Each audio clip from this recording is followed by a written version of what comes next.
This is Dr. Doug Graham, author of the 80-10-10 Diet, interviewing Jennifer Hunter today for Let's Cook Raw. Jennifer is going to be one of our chefs, and we're really looking forward to seeing what she can create for us. But first, we want to know a little bit more about what makes her tick and hear her story, of course. Turns out that she lives only 2 hours west of me, so I'm sure we'll get to see a lot of each other. And for now, hello, Jen. Hello, Dr. Graham.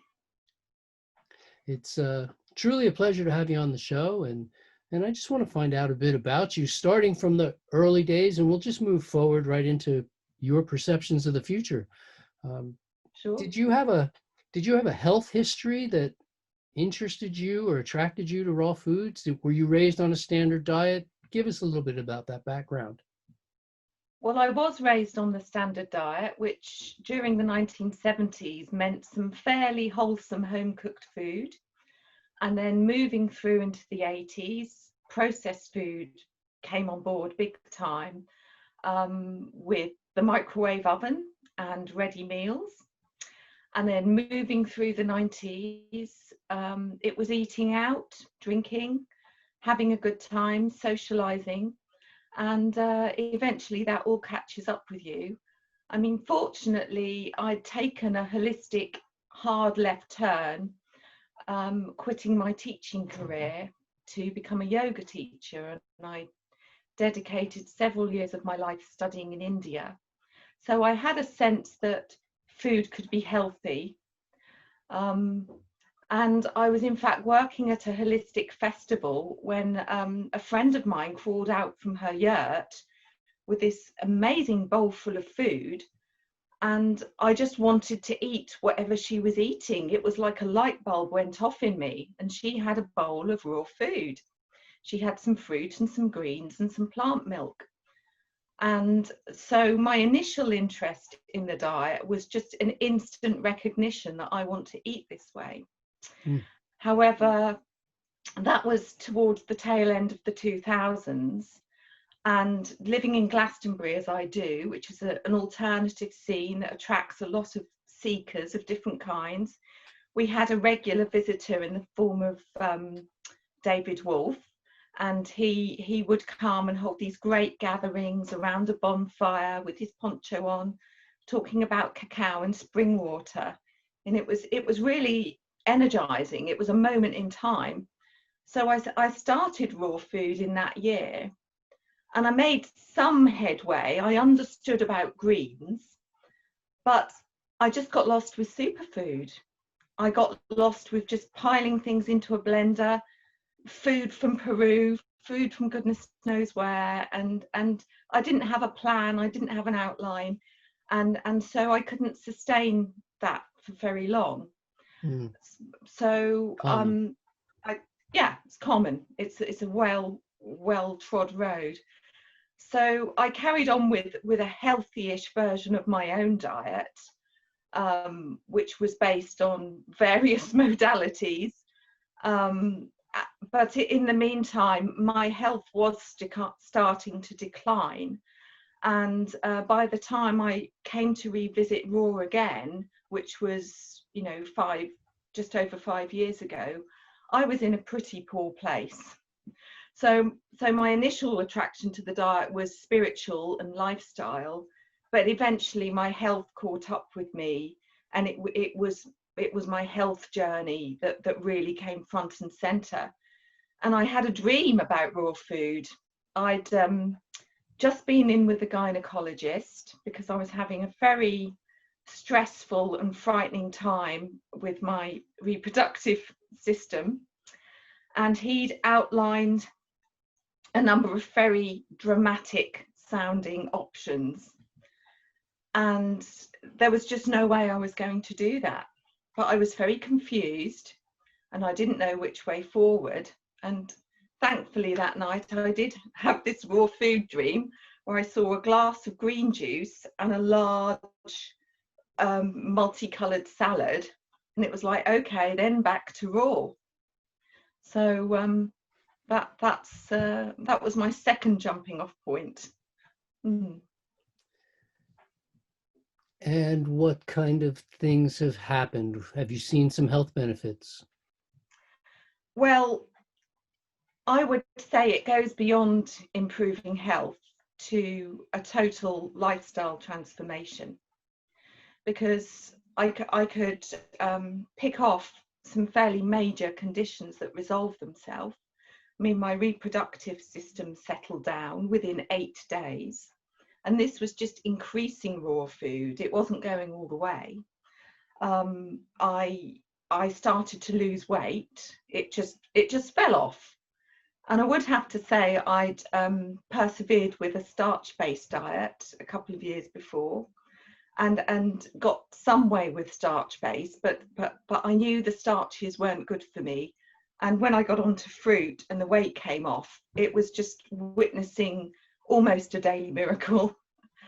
And what goes along with the weight loss, which is perhaps more impactful in terms of my overall well-being, is that I overcame processed food addiction.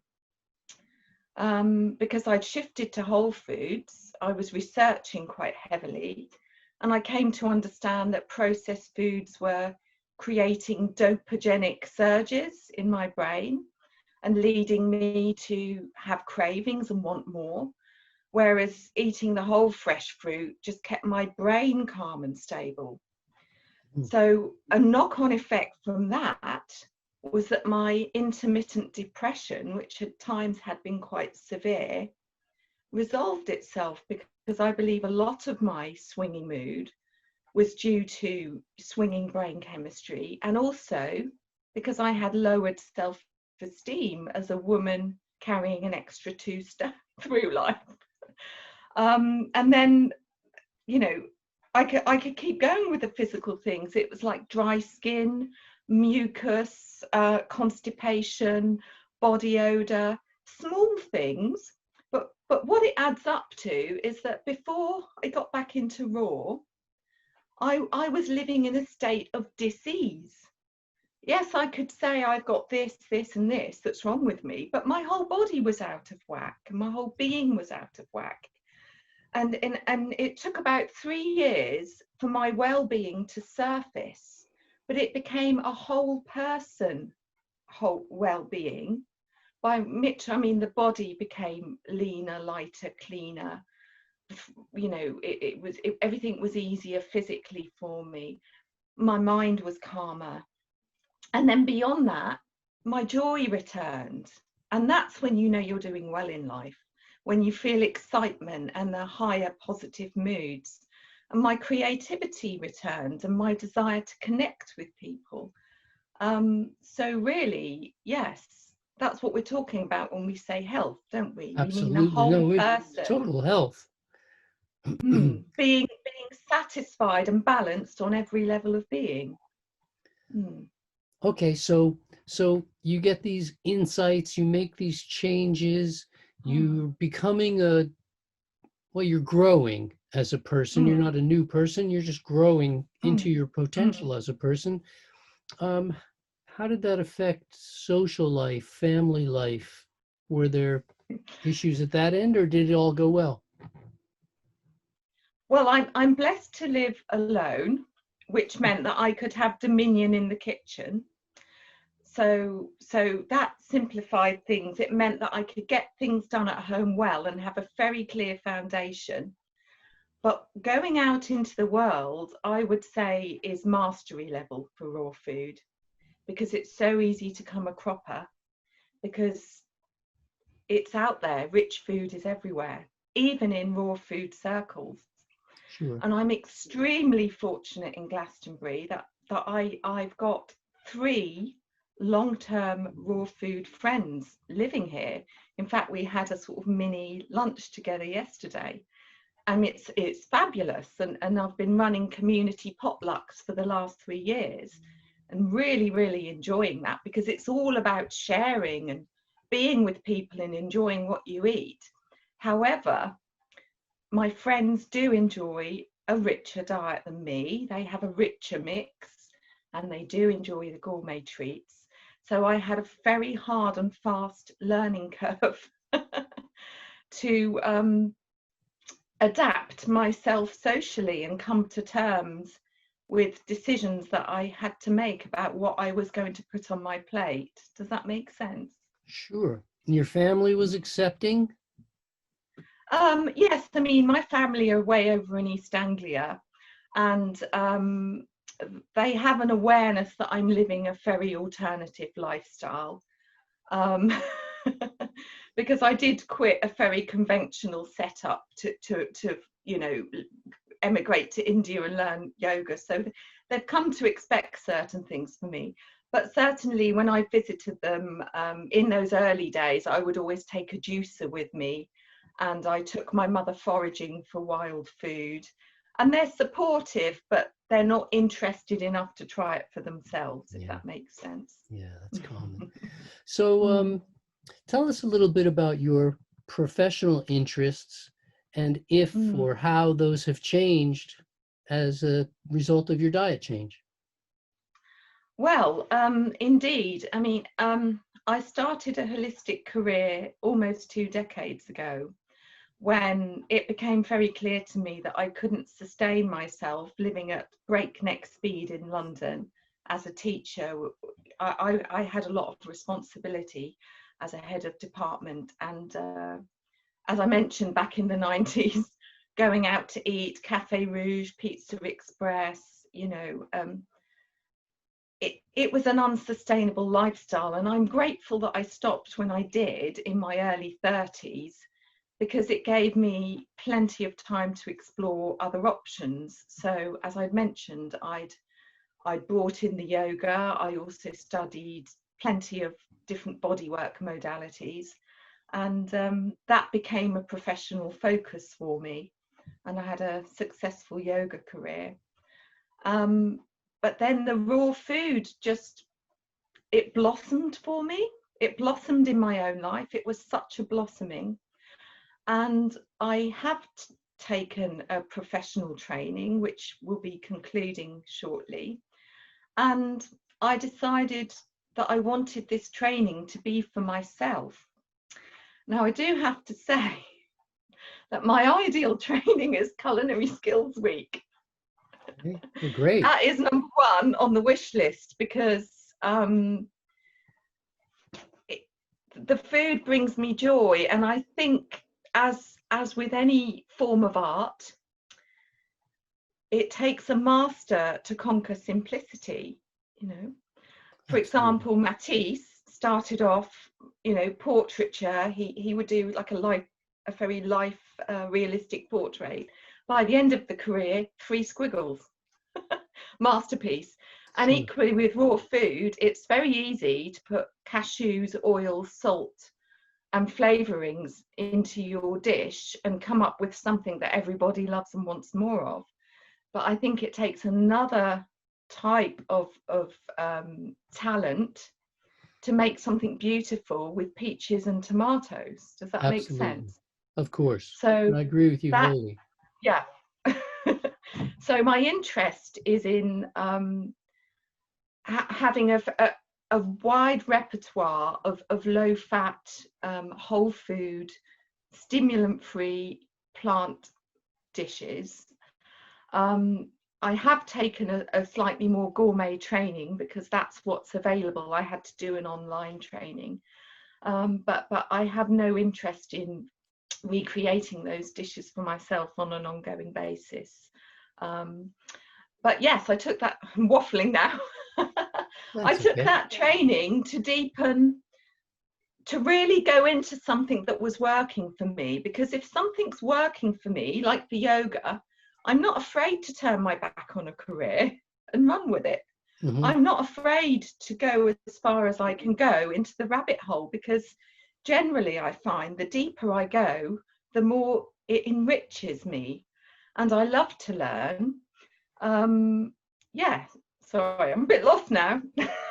Well, here, let's regroup and tell me how you turn that. What does your what's a typical day of food look like for Yeah. you these days? Well, I do have typical days of food because I find structure very supportive. It's not a rigid structure, but it's a flexible structure. And I tend to have 2 meals a day. And my first meal of the day will typically be around lunchtime, possibly a little earlier, possibly a little later. And that's a fruit-based meal. It could be entirely fruit. For example, today, actually, it was a bit of a beautiful patchwork. It was a local cucumber, which was so sweet, you could just Right. munch it. It was some extremely perfect nectarines, which are just at their best this time of year. And it was a punnet of cheddar strawberries, which are quite famous and grown along the road. So another day for lunch, I might have a melon or maybe two if I'm hungry. And typically I will try and get some greens in at lunch. So if I'm not having a fruit-based lunch, such as those, I would cram a lot of greens into a blender with some mango and berries and have a really sort of thick soup. And it wouldn't win any awards on Instagram, but it's But it would taste good. it would taste good. I do like my greens and I do like my berries. And then in the evening, I Yeah. progress to something a little more artful, but equally simple. And I like to go for 2 to 3 courses because it turns out I'm a volume eater. And it's not very ladylike, but I do like that feeling that I've eaten a really good meal. And I've got a lot of food in front of me and I'm going to eat it and I'm going to enjoy it. So I may have, for example, a soup, a fruity soup, or perhaps a sort of green savoury soup. And then I have another dish to go with that, which will also be quite large, which could be a salad, it could be a zoodles dish or something along those lines. Yeah. Nice. Mm. Nice. If you were to, there's many aspects to a raw food approach to living and the vegan approach. Mm. If you were to say Mm. what interests you the most about raw foods, what, you know, what avenues Mm. do you want to pursue and which ones really catch your interest? You mean in terms of directions for myself personally, or what Yes. is it that yeah. Well, before I got into the raw, um, I did have a preferred way of working, which is that I like to collaborate and I like a variety of working contexts. For example, I might want to do my own classes. I might want to be at festivals, giving a talk or a demonstration, and I might want to be at a retreat centre, you know, Mm-hmm. giving demonstrations to people about healthy eating or supporting the kitchen to have a healthy choice for people to eat. But I'm very much about collaboration, and I like to do short-term projects because I find them more enjoyable. And I'd also like to think there would be a book coming down the pipeline. Good for you. Good for you. Have you Mm. started it or have a title? I've mentally started it. I've Yes. drafted a few chapters, but I still consider myself to be fairly early on in my journey, So do I. and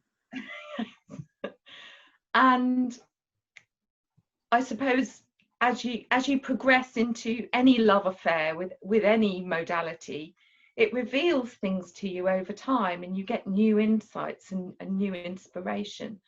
So I've started to gather my thoughts together, and I would very much like to produce some materials to support other people.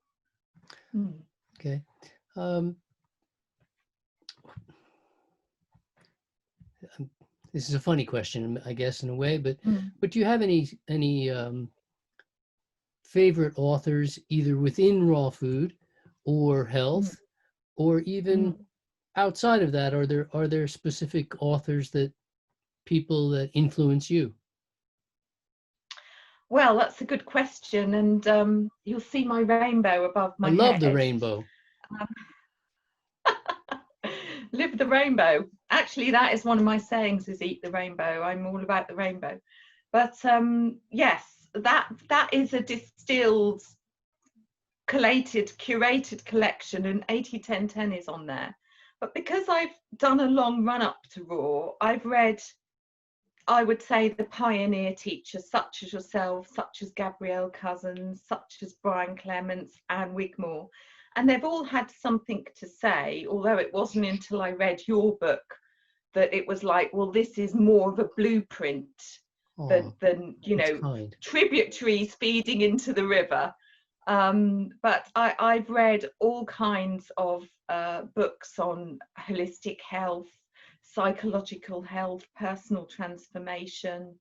I'm still active in my personal yoga, and I continue to work on my personal practice. In fact, my most recent book weighs 4 kilos, and it's a book of 2100 yoga poses. It's an exercise book, just picking it up. Yes. Yes. But actually, now you mention it, there was one book early back in the day, and I wouldn't refer to it now as a how-to manual, but it caught my imagination, and I found the ethos deeply inspiring, and that's there we are. Victor Kulvinsky's Survival in the 21st That's a classic. Century. That's a classic. Yes. Because you're fortunate to have found a copy, actually, because yes, it went out of print for many years, and Victoris didn't have the funds to republish. But eventually we got that back together, and now it's available again. It's so from the heart. True. It's so from the heart. True. Great book. Yeah. Great book. If you were going to try to distill your message or give a piece of advice to people who might be newcomers into the raw scene, what would you have to tell them? Well, I would say focus on fresh, whole, colourful food. I would say keep the fat low, avoid stimulants, and keep it simple. That's the culinary message. But in terms of people asking me, how do you get started? I prefer to be quite practical and say to them, bring the food into your home. Buy a lot of fruit and veg, bring it into your home on an ongoing basis, and then crowd out the other stuff. Always make sure you've got more than you think you need at home, so the healthy choice becomes the default choice. And take your personal environment of healthy food wherever you go, whether that's in the car or to a friend's house or out to the park. Even if you think, I'm not going to be hungry, I don't need anything to eat, take something with you, because if hunger pops up, or if somebody else is eating a waffle, you've got something in your bag to keep yourself on the path. Nice. It truly has been a pleasure to chat with you.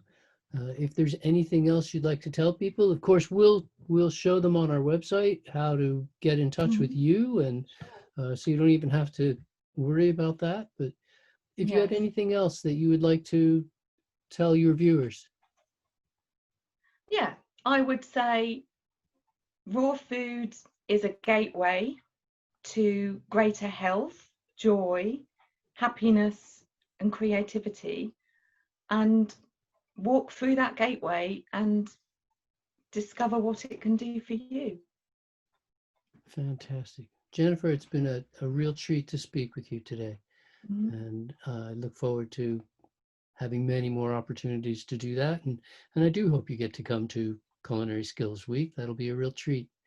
I don't know what the current visitation rights are, but we'll get it right and continue to offer that program, because it's been really popular over the last few decades. So, I don't know also if you're coming to the UK Fruit Fest, but I would love to. I haven't yet made that happen, but I know that's coming up at the week. I'm going to be there, and and Fabulous. be a great chance to get to meet. All Yes, right, it well, would. listen, thank you again so very much. Again, this is Dr. Mhm. Doug Graham, and we look forward to having you on the show, hopefully many, many times. And thank you, Jennifer, Mhm. for giving us all this valuable insights. Thank you very much.